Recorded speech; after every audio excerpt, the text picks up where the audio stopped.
When the authorities pulled off the takedown of the century, they brought the American Mafia to its knees, but missed the biggest prize of all. Vincent Gigante was unquestionably the most powerful, most intriguing, and wealthiest mob boss of the late 20th century. He was the capo di tutti capi, the one they all had to answer to. For decades, Gigante carries out the most stunning act of deception in the history of the Mafia. Faking mental disability, he quietly becomes one of the most powerful mob bosses of all time. Vincent Gigante was dubbed in the tabloid press as the Odd Father. He would slip into character to create a persona for the world to see that he was a doddering old man and not a murderous mob boss. But when the FBI realize their mistake, they use all their resources to expose him. But will the master magician get away one last time?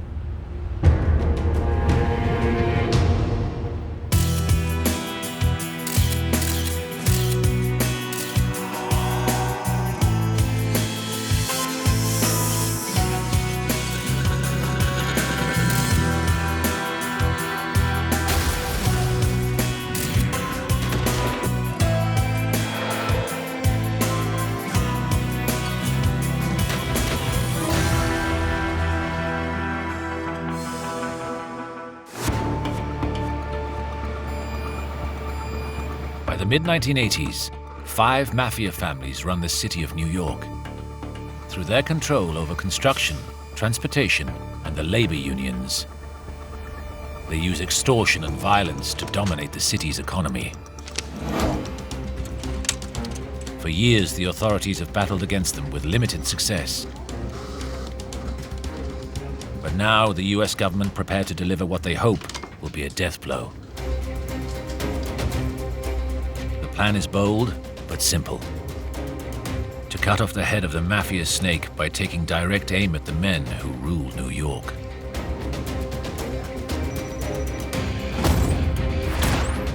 Men like the Colombo family boss, Carmine Persico. Head of the Gambino crime family, Paul Castellano. Lucchese godfather, Antonio Dux Carallo. And Fat Tony Salerno, leader of the powerful Genovese family. Together they form the governing body for the entire US Mafia, known as the Commission. The task of sending these men down falls to attorney Rudolph Giuliani, the man who would one day become mayor of New York City. Giuliani believes that taking out the bosses will effectively destroy organized crime in the city. Giuliani indicted the heads of all 5 New York City crime families, which was, completely unprecedented and unheard of. Giuliani and his team order the 5 mafia bosses to be brought in. It's the boldest move ever taken against the US Mafia. Once and for all, the government was saying that in New York City, organized crime exists, and these are the leaders of the 5 organized crime families. So the prosecution was significant and garnered a lot of publicity and press at the time. As they prepare for their courtroom showdown with the mob, the government knows that the stakes couldn't be higher.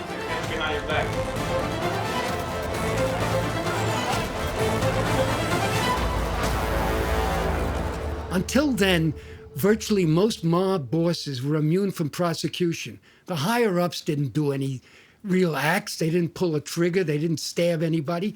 They didn't shake anybody down.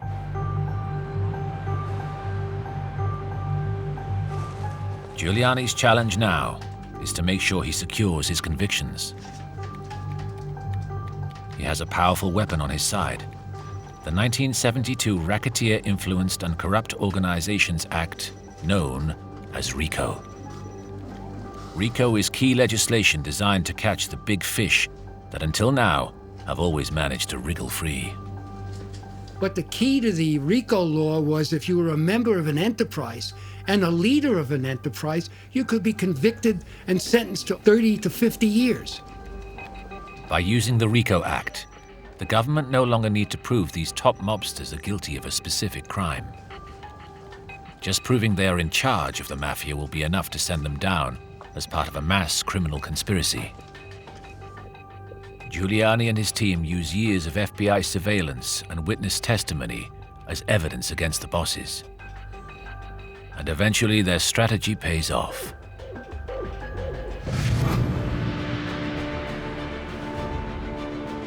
On November 19th, 1986, a jury finds the bosses guilty of mass criminal conspiracy. This is a great day for law enforcement, but this is a bad day, probably the worst, for the Mafia. In a stunning victory for the government, the bosses are each sentenced to 100 years behind bars. They proved the effectiveness of the RICO law. This was a big prosecution where everybody was going to do a big amount of jail time, and the government scored a clean sweep.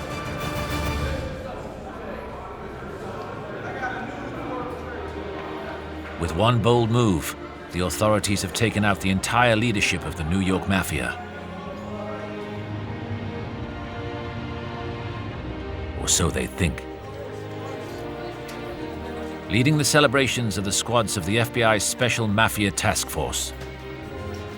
These 5 squads have been on the front line in the war against organized crime. One of its key agents is John Pritchard.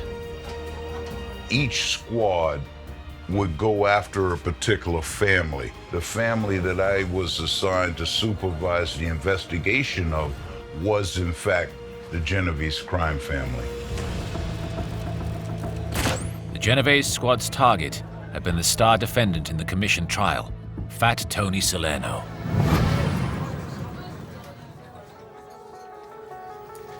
Despite the apparent success of the FBI's Genovese squad, Pritchard isn't in the mood to celebrate.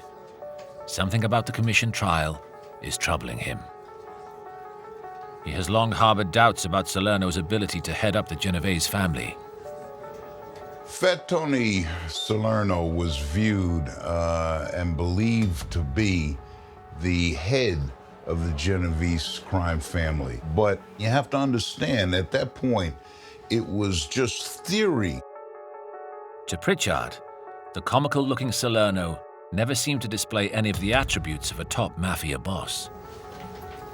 And he's starting to suspect that the Genovese squad may have just sent down the wrong man. It's a remarkable suspicion.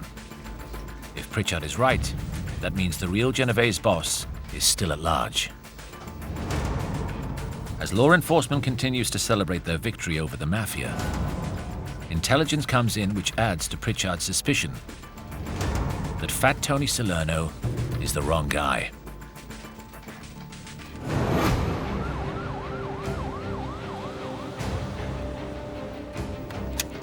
Across town, Vincent Cafaro, Tony Salerno's supposed right-hand man, is facing a racketeering charge. In an attempt to strike a deal with his interrogators, Cafaro decides to reveal some remarkable information. He dramatically confesses to investigators that Fat Tony Salerno was never the boss of the Genovese family.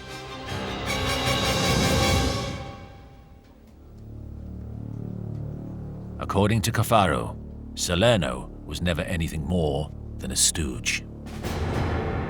That was a ruse to throw us off the track of ultimately who was in fact the leader of the family. So just who is the real boss?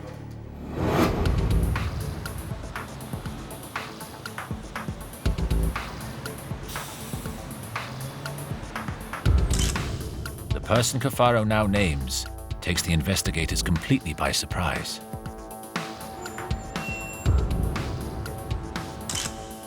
It's someone they would never have suspected. He told him that the real leader of the family, and had been the leader for years, was Vincent Gigante.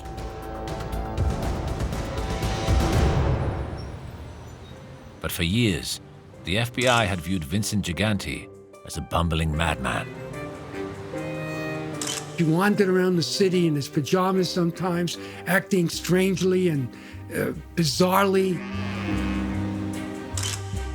He would do things like speak with the parking meters, urinate in public. How could anyone think that this person would be the head of the most powerful mobster family in America?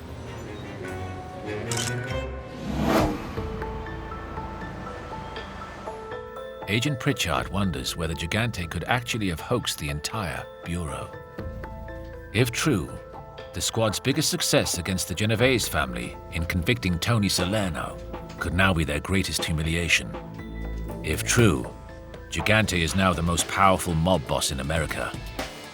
Could this shuffling madman really have played them all for fools? For Agent John Pritchard, one thing is clear. If he's going to set the record straight, he has a massive task before him. He's going to have to convince the entire city that this madman is in fact a ruthless mob boss.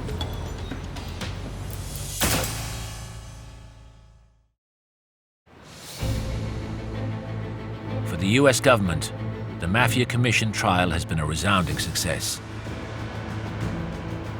The 5 heads of New York's Mafia have been given lifelong sentences for racketeering. But when an informant reveals in a shocking twist that their biggest catch, Genovese boss Fat Tony Salerno, is just a front, they start to wonder if the mastermind behind the Genovese family might still be at large. Could the boss really be Vincent Gigante, a shuffling lunatic believed to suffer from mental illness? While many in the FBI find the idea ridiculous, Agent John Pritchard is far less surprised. I believe that Gigante was far more powerful than necessarily than he had been given credit for.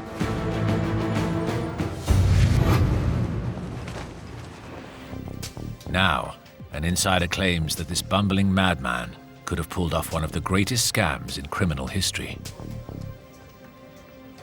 To expose it, Agent Pritchard realizes he and his team will have to start by re-examining every piece of intelligence the Bureau holds on Gigante.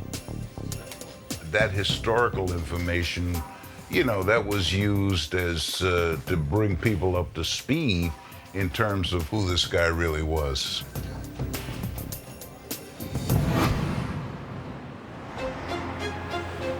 Pritchard discovers that Gigante first came to the attention of the FBI in 1957. Only in his 20s, he was given the contract to kill rival crime boss Frank Costello, head of the Lucchese family. But Gigante's assassination attempt failed.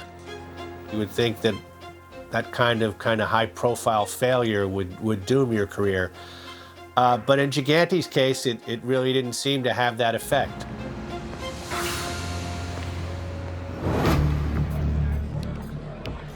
Gigante quickly rose through the ranks of the new Genovese family, and by the early 60s had reached the rank of capo. This was a senior position within the family, putting him in command of his own crew. In the mid-60s, just as Gigante became a contender for a senior position in the family, he mysteriously falls off the radar. They had really no file on Gigante from like 66, which is kind of crazy when you consider that even at that point, he was a well-known guy. For some reason, the FBI's attention shifted to Fat Tony Salerno. Something dramatic had happened, but what?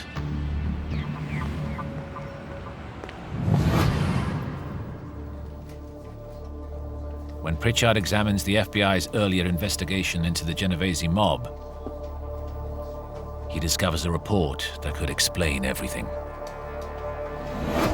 Back in 1981, the FBI decided to use Gigante as the unwitting bait for a tactic called tickling the wires.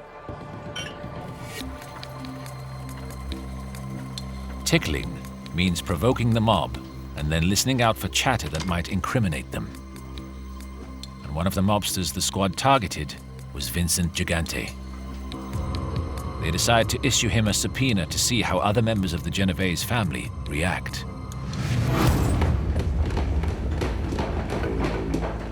But But when the agents turn up at Gigante's home, the investigation stops in its tracks.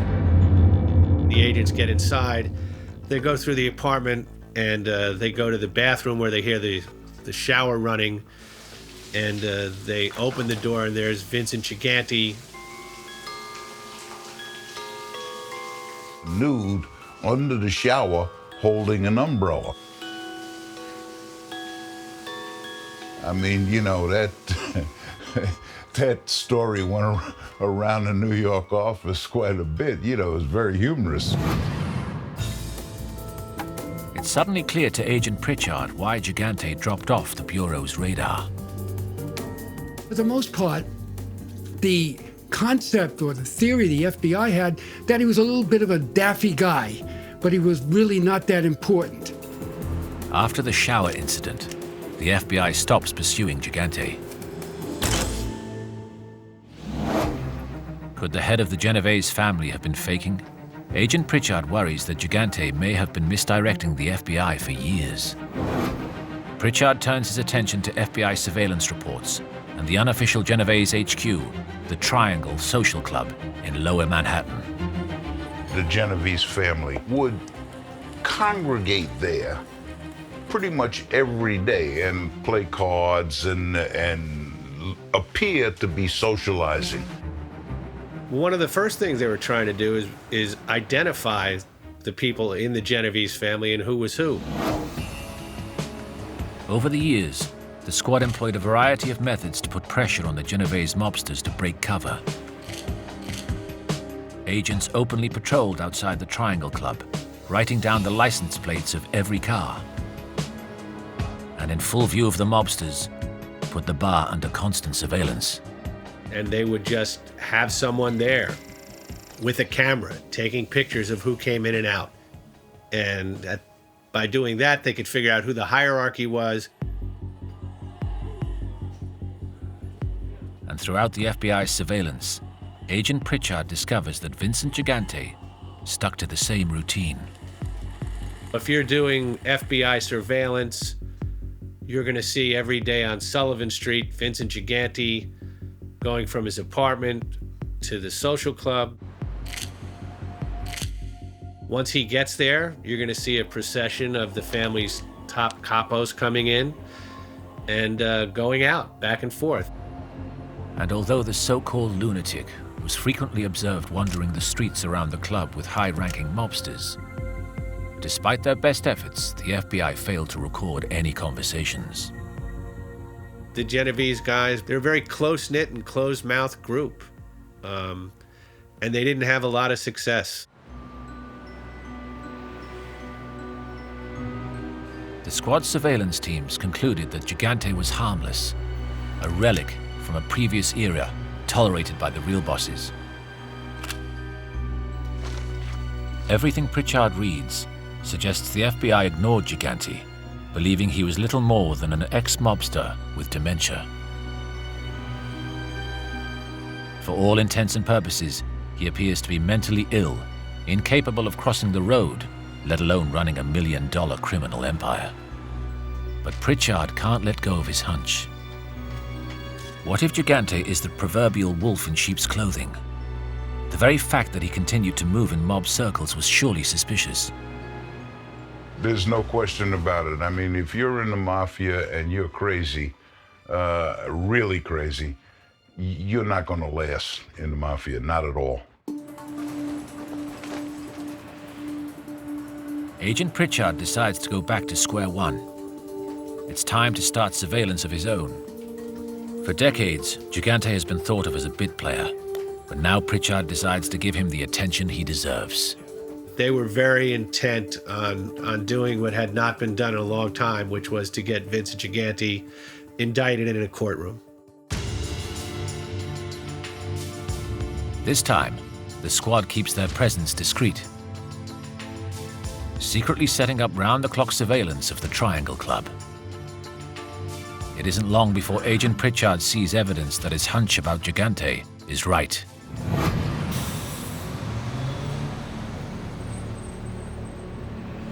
I was participating in a surveillance one night and saw him with the usual ratty bathrobe that he wore. And all of a sudden, he had taken off the bathrobe, and he had a very well-tailored sharkskin suit on. It just further cemented for him that they were after the right guy. Because it just showed me, or convinced me, that whole thing was an act. It's the moment Pritchard has been waiting for. Now he presses the button on a new investigation into Gigante.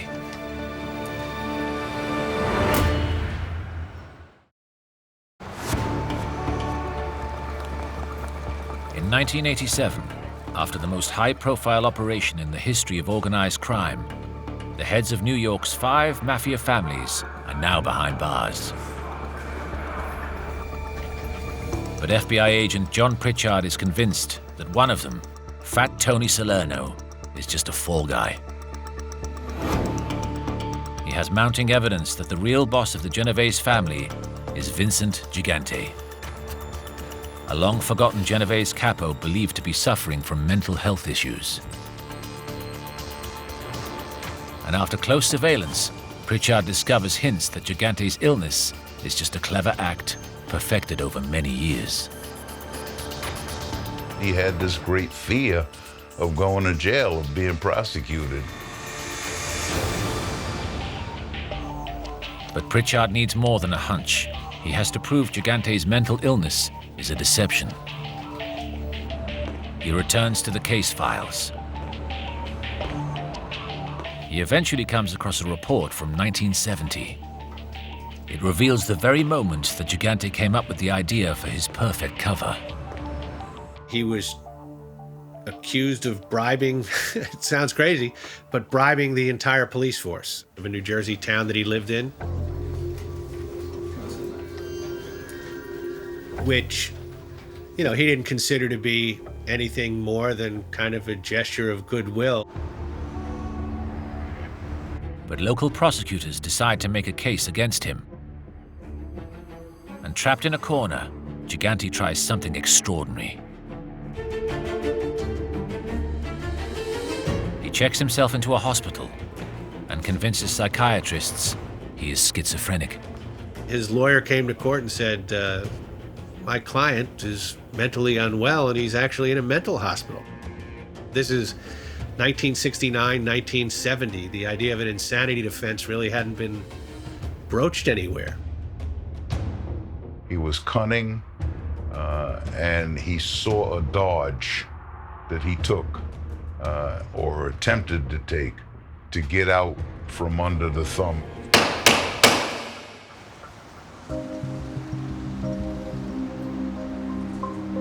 Gigante's strategy works.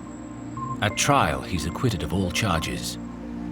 And over the next decade, Gigante meticulously embellishes his role, building a convincing picture of a mentally disturbed man. A tactic that was paying dividends. There's a developing sense that hey, this is not a bad way to approach these things. And he decided to go big with it.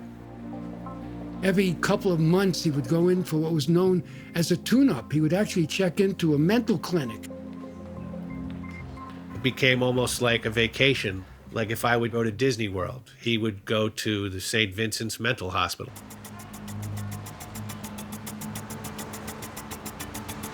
The orchestrated visits give Gigante virtual immunity from prosecution. So he takes the idea further. Taking the charade out onto the streets, it takes him out of the FBI's firing line. Gigante plays the harmless old man among a family of killers. And for decades, the shuffling old man act appears to dupe the FBI. But now, Agent John Pritchard has to find a way to expose Gigante as the fraud he suspects he is. First, he has to blow the crazy act wide open, and then prove he's the real boss of the murderous Genovese family. Pritchard pours more resources into his investigation. He increases surveillance on Gigante and targets his known associates. It only needs one conversation to reveal him as the real boss, and he immediately becomes responsible for every crime carried out by his organization. We were going after people that we felt could draw Gigante into a conspiracy involving a RICO case. And in fact, that was the emphasis. We knew that eventually, if we kept after him, that we would be able to show that he, in fact, was the leadership of the family.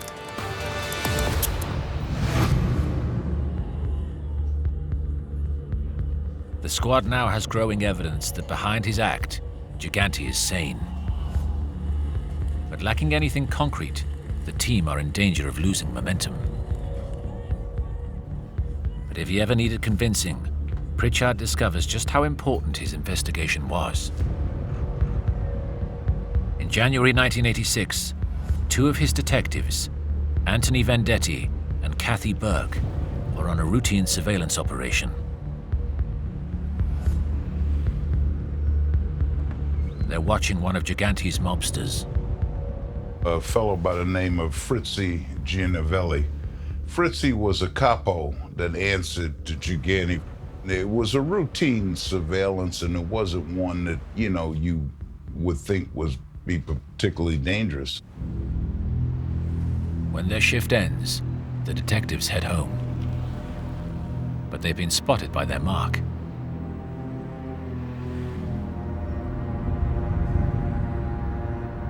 And unknown to them, they're now being followed. The detectives decide to stop for a coffee. Vendetti heads into the diner, while Burke waits for him in the car. Giovanelli and his crew decide to strike. Burke spots the danger and tries to stop them. But she's not quick enough. The mobsters shoot her. Then Vendetti.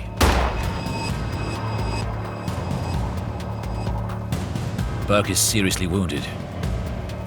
And tragically, Tony Vendetti lies dead.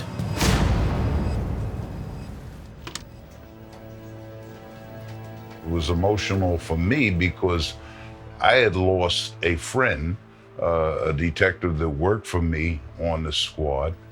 Agent Pritchard's investigation just got personal, and he decides it's time to enter the lion's den. After a murderous attack on his detectives, Agent John Pritchard decides to confront the Genovese boss face to face. Knowing that Gigante was the head of the family, he took on far more importance because of their shooting. Myself and another agent went to interview him at the Triangle Club. Gigante is ordered to step outside.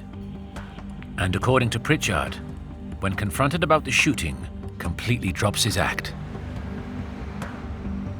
He saw that we were serious, and he was very lucid. There was no doubt in my mind, having this conversation with him, that he was as sane as I am.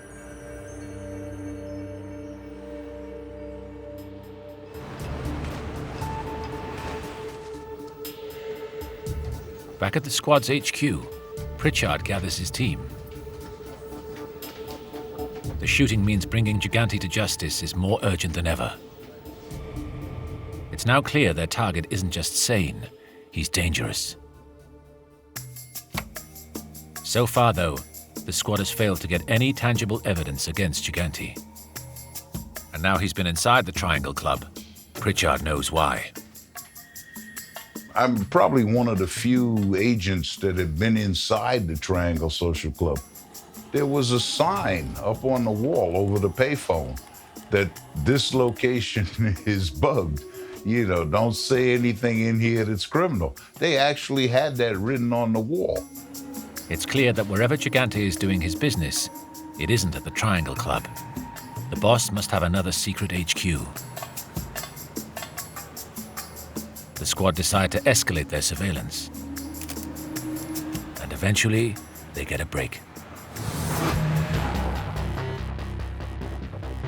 As the FBI increased its surveillance of the Chin, they came to realize that Sullivan Street was not the be-all and end-all of kind of his existence as they initially thought.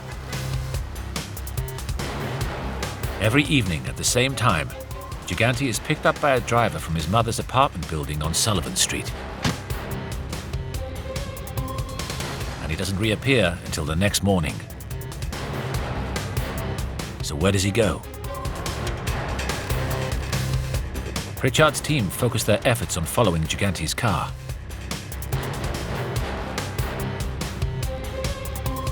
Tailing him is easier said than done, because wherever he's going, he doesn't want to be followed. For weeks, Gigante's drivers expertly navigate the city's streets, shaking off any FBI tails. The squad don't give up. And eventually, they discover where Gigante has been hiding. They finally traced him to a home on the east side. We realized that it was being used as a place for him to hang his hat, if you will. The apartment belongs to Gigante's mistress, Olympia Esposito. It's a well-chosen location, making a clear line of sight for Pritchard's surveillance teams difficult. But they find a safe position on the roof of a local school. One of the agents on the squad really did a Herculean job in terms of, at night, all sorts of weather, crawling out on this ledge to observe what was going on within Gigante's residence. Over the next 4 months, the agent painstakingly records Gigante's behavior inside the apartment.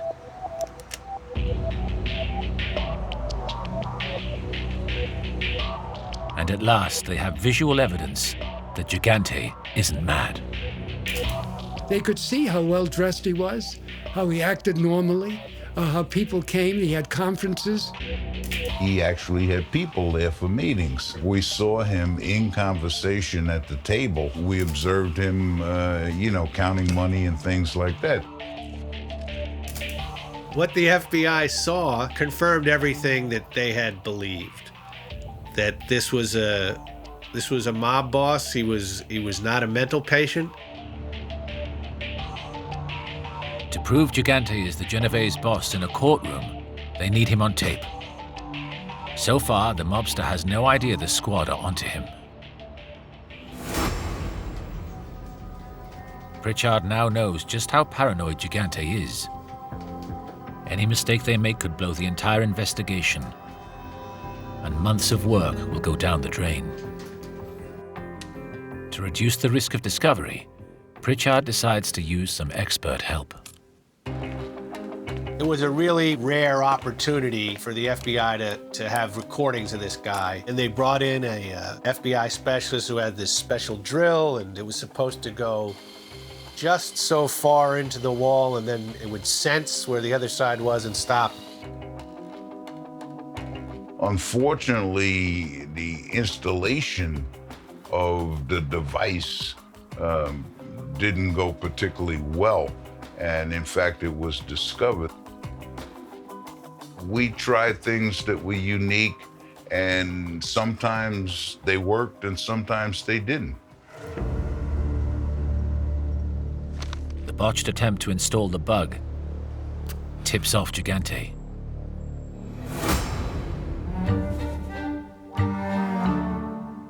He immediately resorts to his tried and tested fallback plan and books himself into a mental institution.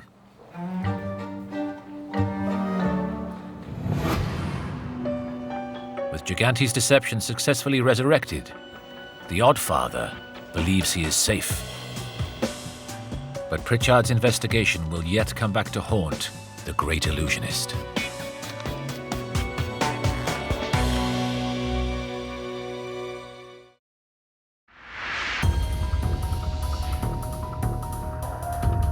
Agent John Pritchard has now come closer than anyone to getting Vincent Gigante in court.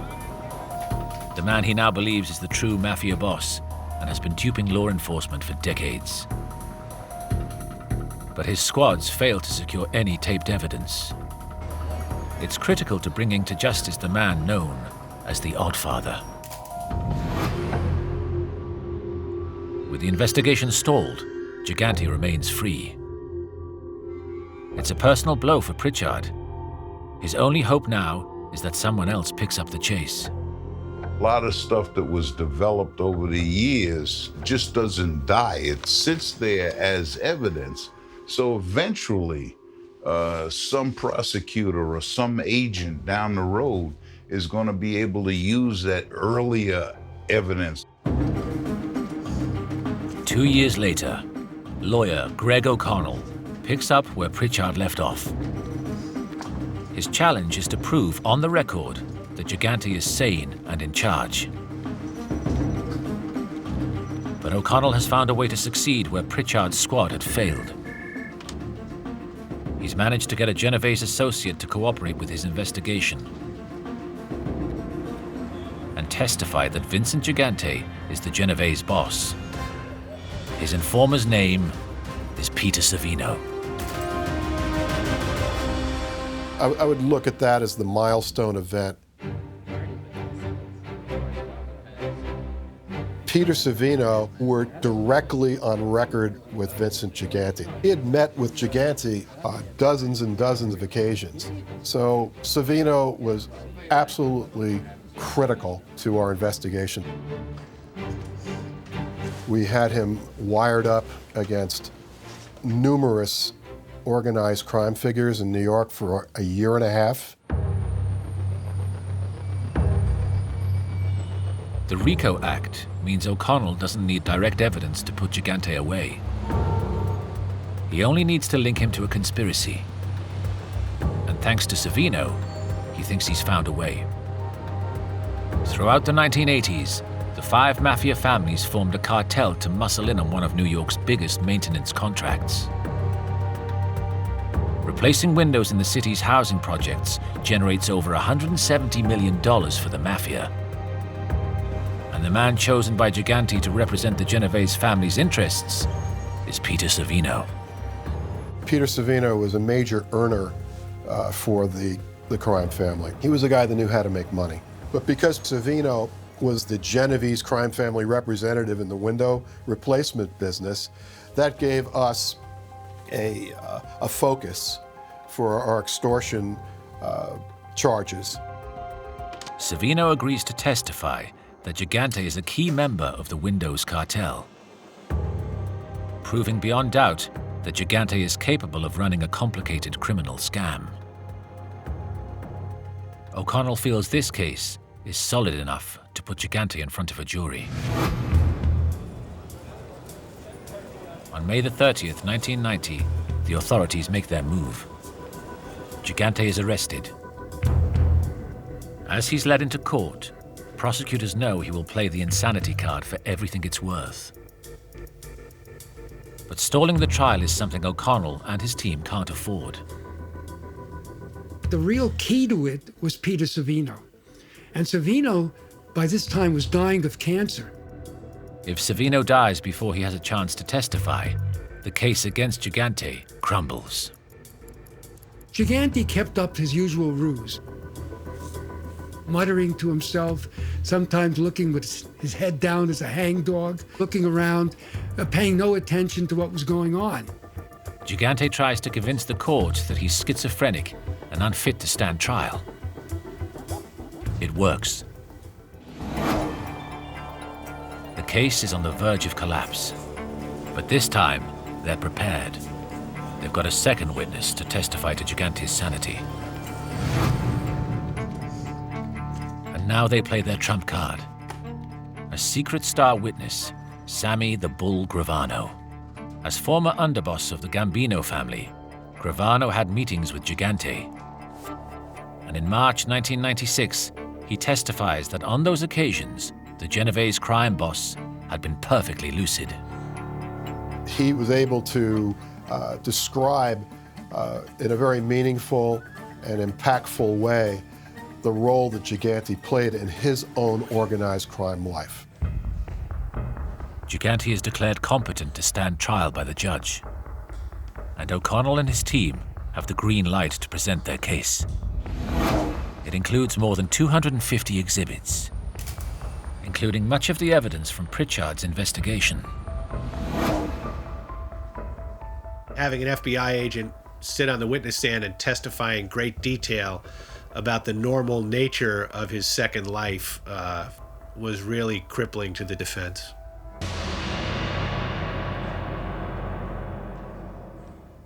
It's now time for Peter Savino to put the nail in the coffin for the prosecution.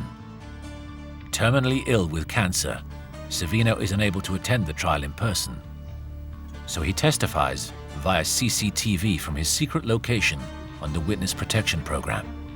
It's a devastating blow for Gigante's lawyers.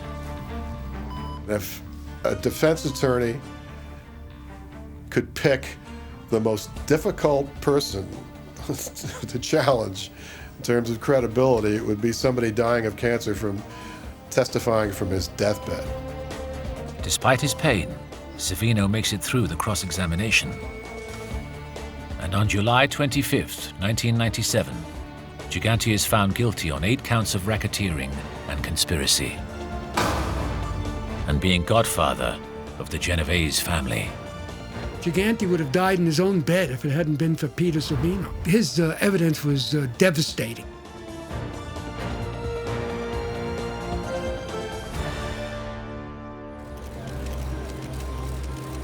Sentenced to 15 years behind bars, Gigante's health starts to decline, this time for real.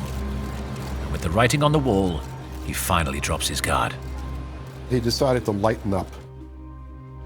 And he was chit-chatting with the nurses, acting normally, and looking to enjoy his remaining days. And when news of this came out, that he had shed his act, the Eastern District U.S. Attorney's Office decided to indict him again on obstruction of justice. On December the 19th, 2005, Vincent Gigante dies, age 77. For over 2 decades, his cat-and-mouse game with the authorities kept him one step ahead of justice, allowing him to retain absolute power over the New York Mafia and govern his criminal empire with impunity. Inside the Mafia, the most respected, feared, cunning, and tyrannical leader was Vincent Gigante. No question about it. Gigante's elaborate charade failed to last, and thanks to the stubborn pursuit of investigators like John Pritchard, the odd father of organized crime is finally taken down. There are 2 decades of efforts by some of the best FBI agents that we had that ultimately succeeded in taking him down off his throne. He engendered so much fear in people because if you made a mistake, that would be enough for him to eliminate you. I feel personally good that we were able to take Gigante and take him down